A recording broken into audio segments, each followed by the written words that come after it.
Hi everyone. Today we're going to continue talking about star lifetime and actually the end of the star's lifetime. We're going to be looking at the difference between lower mass and massive stars. So we're going to get to this point here, explaining the lifestyle, how they, the life cycle, and how they differ between low mass and high mass stars, and then again looking at what is going to happen to our sun. So one thing I want to point out is studying the life cycle of a star is very difficult because it is very, very, very long. None of us live as long as a star does. So it's hard to observe one star from the time it's born until the time that it dies. That's impossible for us. So how we do this, how we know about star lifetimes, is we look at different star clusters. So star clusters are stars that have formed from the same cloud of gas.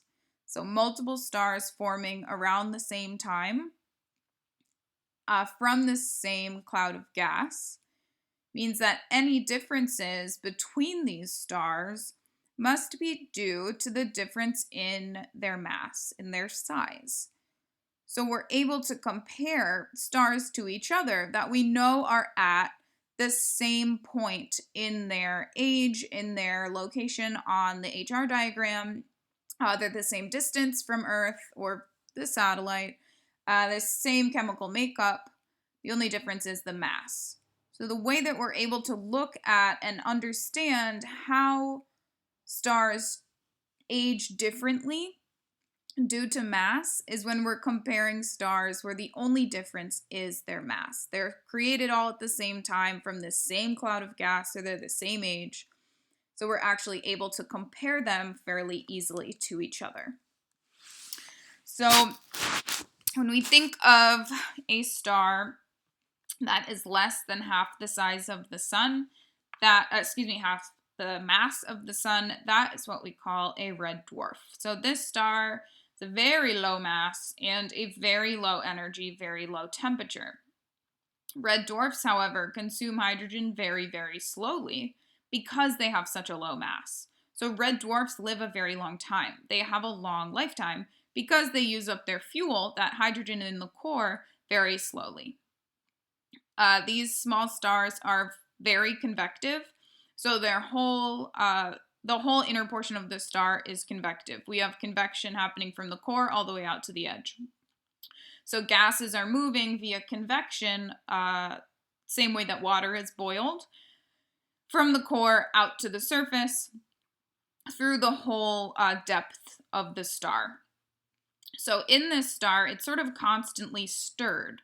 So there's no layering, there's no separation between what is made up in the core versus what is on the edges, on the different layers. It's all mixed and stirred very evenly. So the hydrogen throughout the star is very uniformly consumed. And there's really no limit of fuel just within the core. So all of the fusion can happen throughout the whole star. All of the fuel, the star can use all of the hydrogen in the entire star because it's nicely mixed, instead of being limited to only what is in the core. So these stars live a very, very long time. They can live as long as, to our knowledge, 100 billion years. And remember that our universe is only about 13.7 billion years old. So all red dwarfs are still shining. We do not have any red dwarfs that have died. They are all still red dwarfs and will be shining for many, many billions of years to come.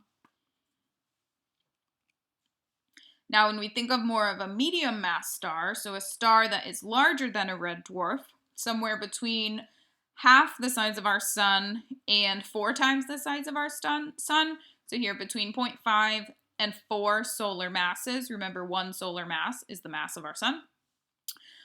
These stars never get hot enough to fuse carbon in their core.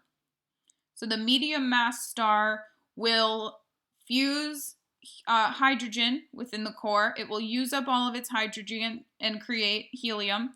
then it will fuse all of the helium in its core. But when all of the helium is used up, the star is never able to get hot enough to start the next step, which would be to ignite the carbon that was created by fusion of helium. So essentially, this star runs out of fuel once it uses up its helium. And this star is not fully mixed the way that a red dwarf is.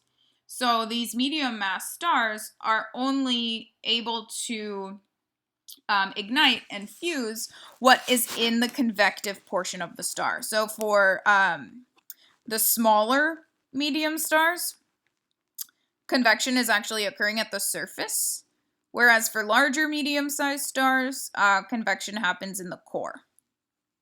So these stars use up all of their helium, and they will never be hot enough to get to that next step. So they're not fully mixed, and that ash of helium, the leftover of the helium, starts to accumulate.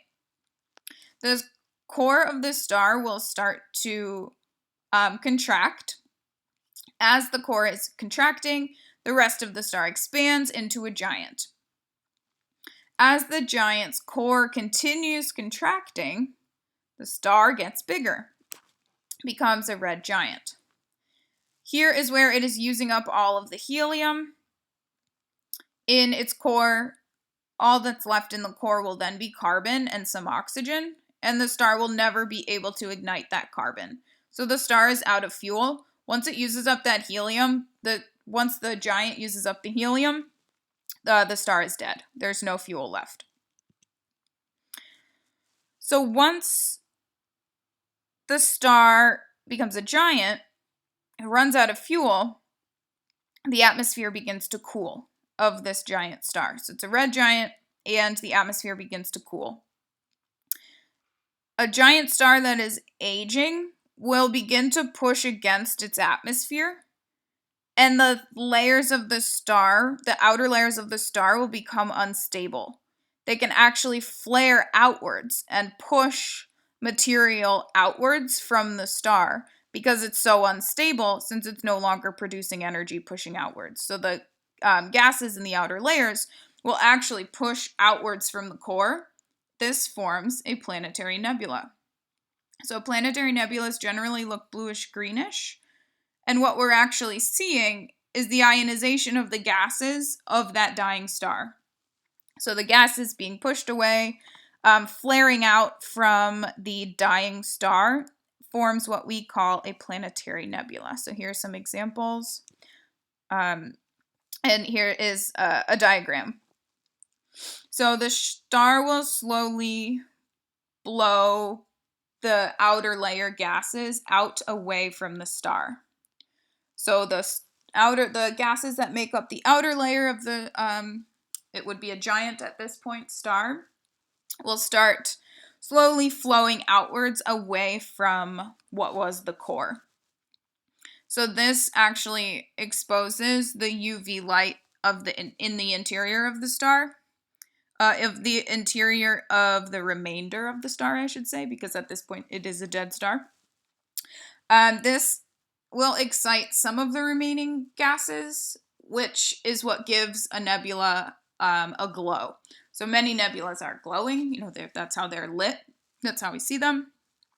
So what we're seeing is most of the gases of the outer layer of this star have moved away. Solar wind is carrying them away from the core of the star. Since removing those outer layers, we're stripping the outer layers of the star. There's still some energy inside.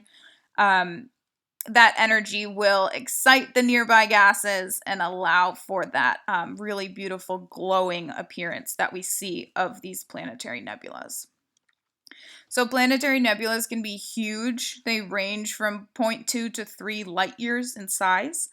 And they're all very excited but low density gas. And they expand very, very, very rapidly. The largest, or the oldest that a planetary nebula can be is about 10,000 years.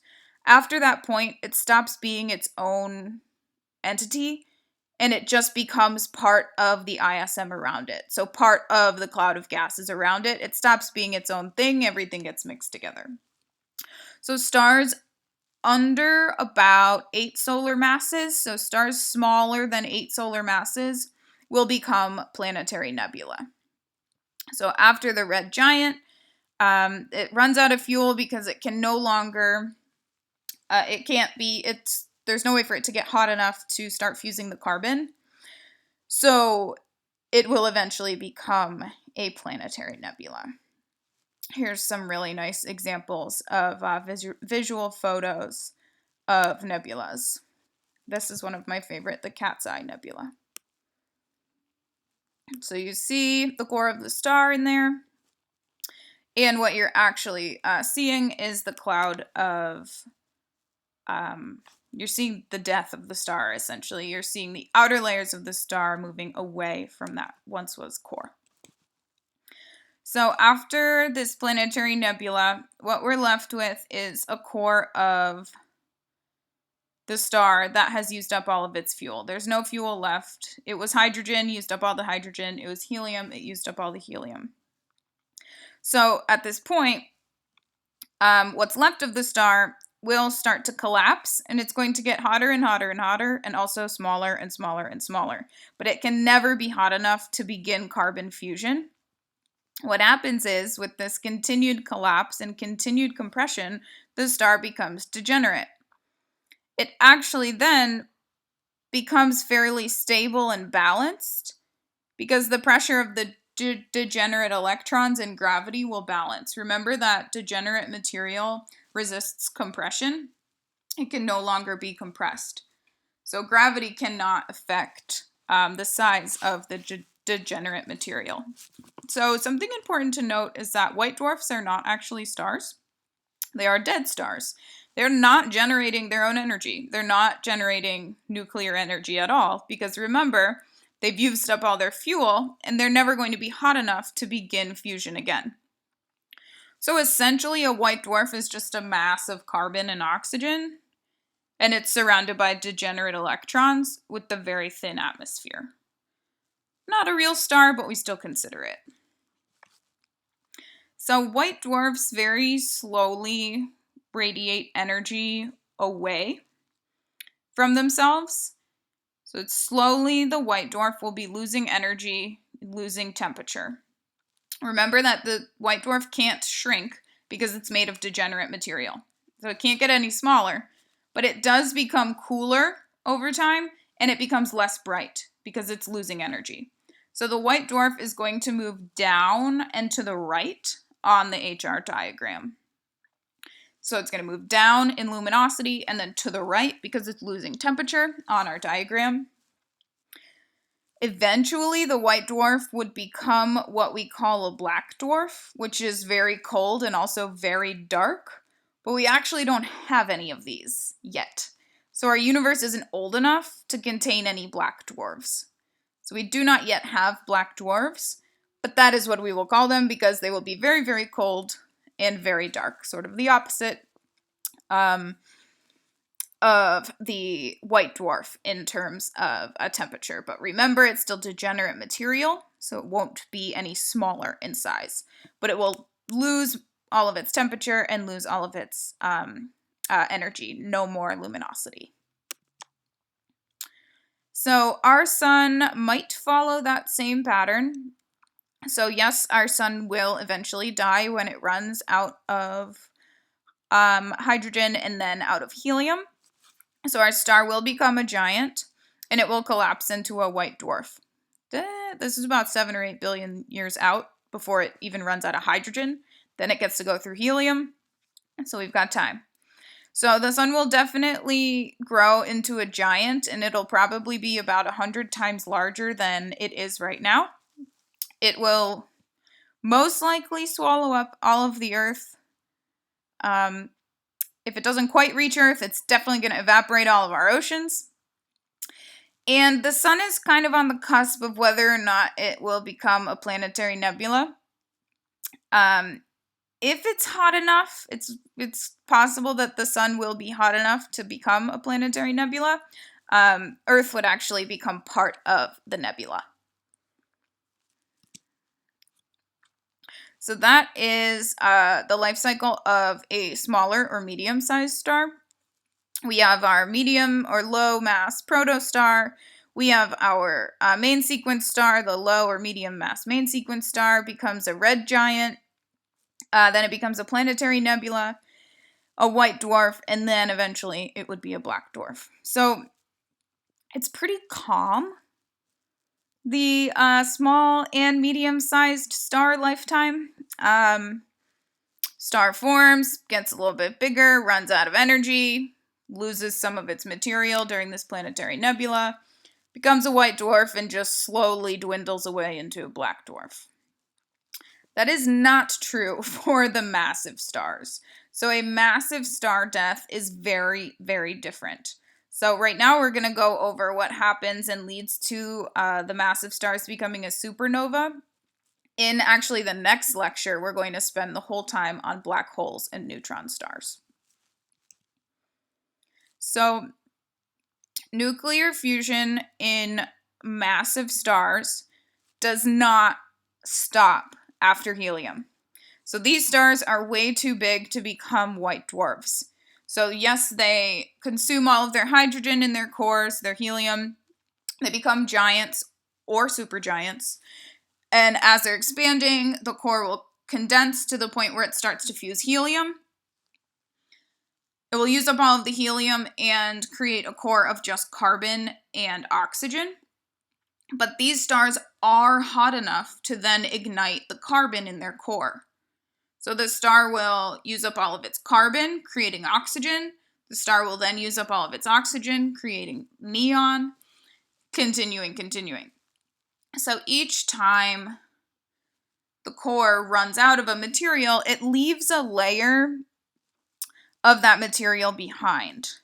So the core of these big stars kind of becomes like a gobstopper of different elements. So there's going to be a layer of hydrogen left behind once it finishes all of its hydrogen. Then it will start fusing all of the helium. Once it's done with helium, it will leave a little layer of helium ash behind. Then it will start fusing carbon. Once the carbon is used up, there will be a layer of carbon left behind. So we kind of get this layered structure. Here's a picture.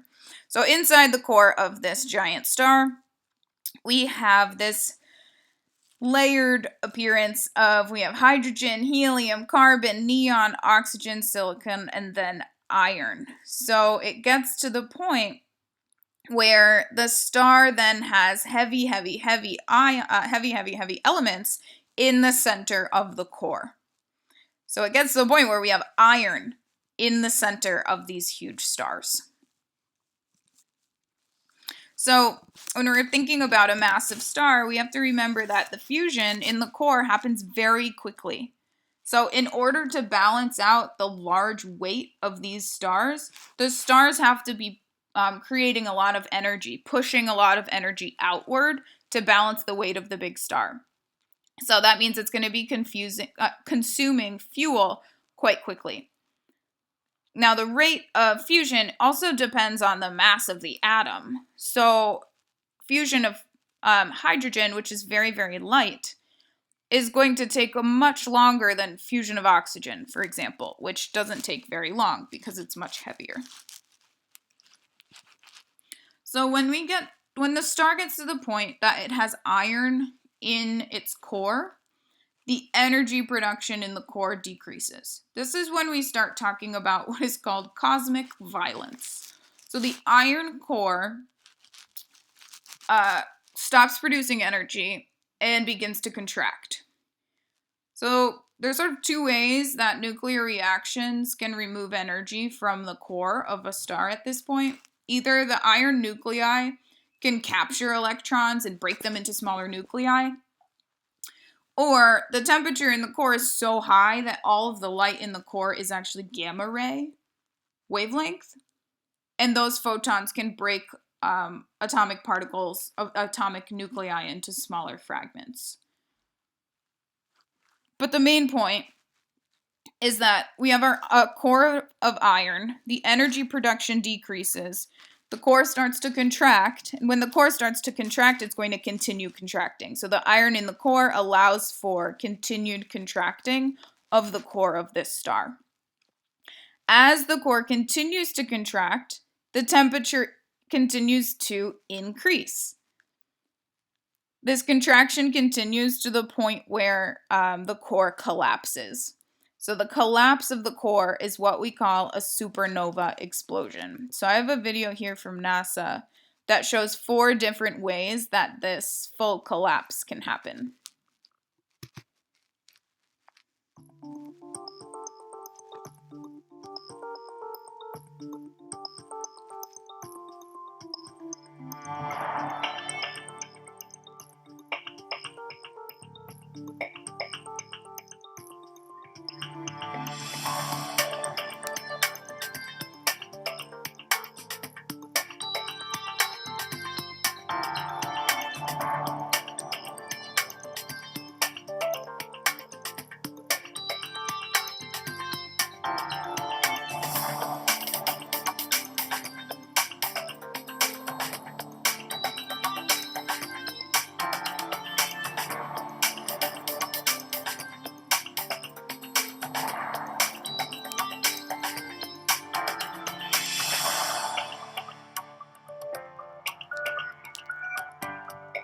This is the example that we're talking about here.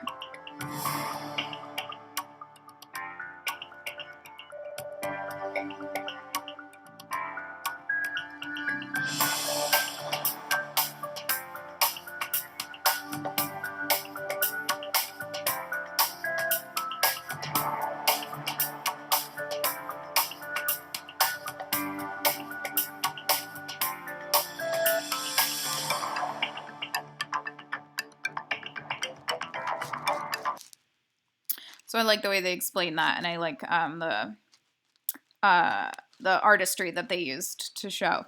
So of course that was an artist rendition, that was an actual video footage.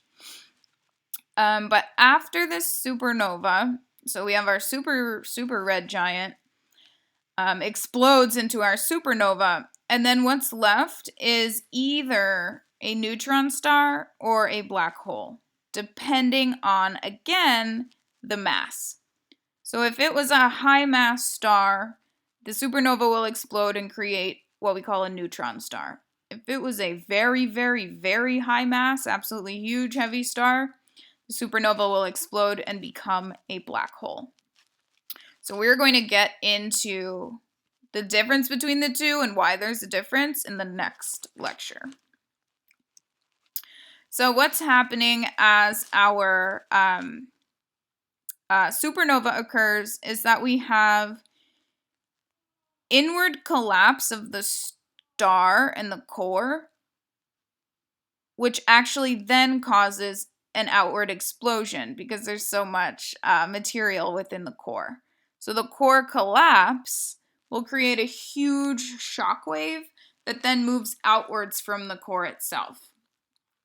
This releases an absolutely huge amount of energy that will rush outwards with the shock wave.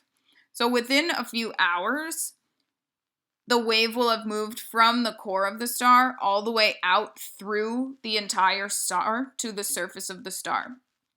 This shock wave moving through the center of the star outwards towards the surface, once the shock wave rips all the way through the star, it blasts all the material of the star apart. Now, this explosion of just a typical supernova is this many megatons, equivalent to this many megatons of TNT, this explosion. It is huge. Absolutely massive explosion, causing these stars to be ripped apart. So that is the story of the high mass star from the nebula to the main sequence to the red supergiant to a supernova explosion, which then will lead us either to the neutron star or the black hole, which we will get into in the next lecture.